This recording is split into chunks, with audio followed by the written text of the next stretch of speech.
Good morning. This is John from the Springs Mennonite Church. And I'm here today to finish up 2 weeks of talking about a fellow named Moses. Now, we've covered a lot in his life. And here today, we're going to talk about nearly the end of it. It's been a long, long journey for Moses, trying to get the people of Israel to do what God wanted, to listen to God, follow his words, and move them into a position where they will trust God in all that they do. Now, it's pretty hard for an individual to do that, much less guide a whole group of folks that started out at about 800,000. So by now, probably it's been nearly 40 years, probably a whole bunch more. So let us read here in Numbers. Numbers, the follow up to the story in Exodus. Numbers chapter 20. And I'll read a couple verses and then I'll read a few more verses. Let's start with verse 2.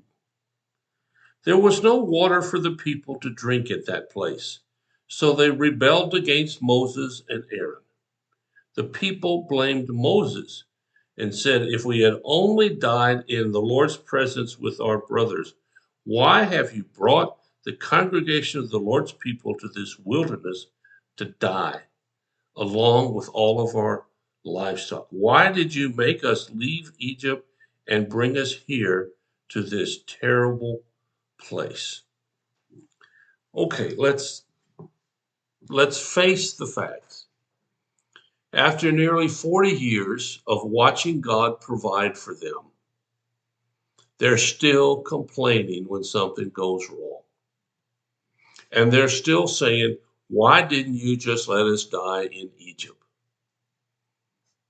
You know, someone once told me that the good old days are not good, they're just old.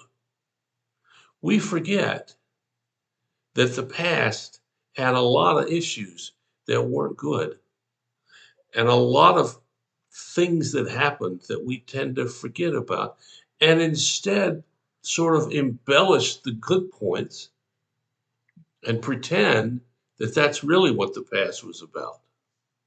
Well, that's what the Hebrews are doing here. At least they're saying in slavery, we had food and water. Okay, but what else did you not have? And so we see a group of people who aren't all that different from you and me. When things start turning, I don't want to say bad, but not the way we hope for or want, it's easy to think that it was better in the past. So let's go on and read a few more verses here, beginning with verse 6.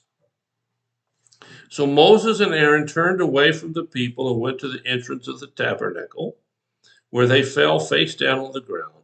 The glorious presence of the Lord appeared to them, and the Lord said to Moses, "You and Aaron must take the staff and assemble the entire community. As the people watch, speak to the rock over you there, and it will pour out its water. You will provide enough water from the rock to satisfy the whole community and their livestock."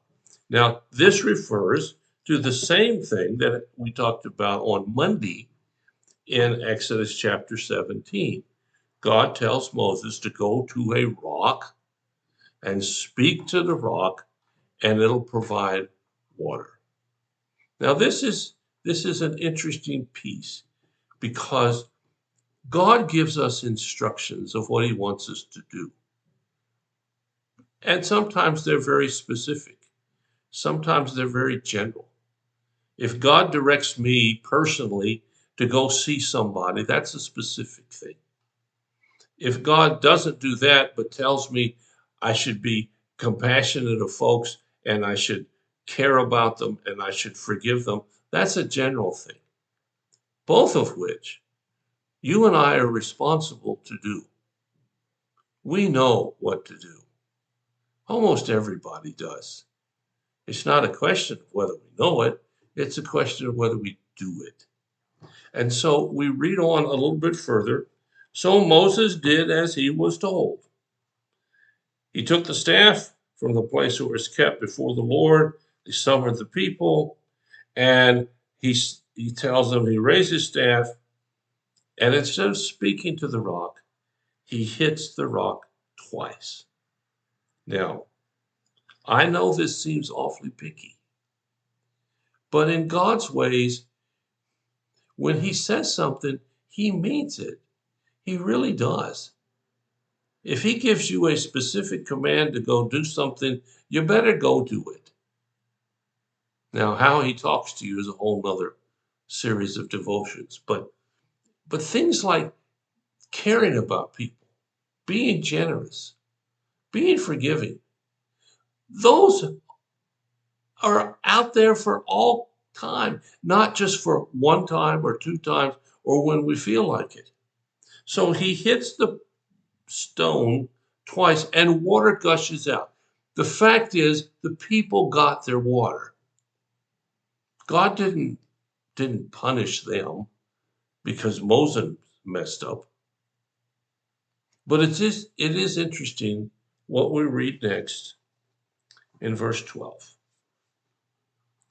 But the Lord says to Moses and Aaron, because you did not trust me enough to demonstrate my holiness to the people of Israel, you will not lead them into the land I'm giving you.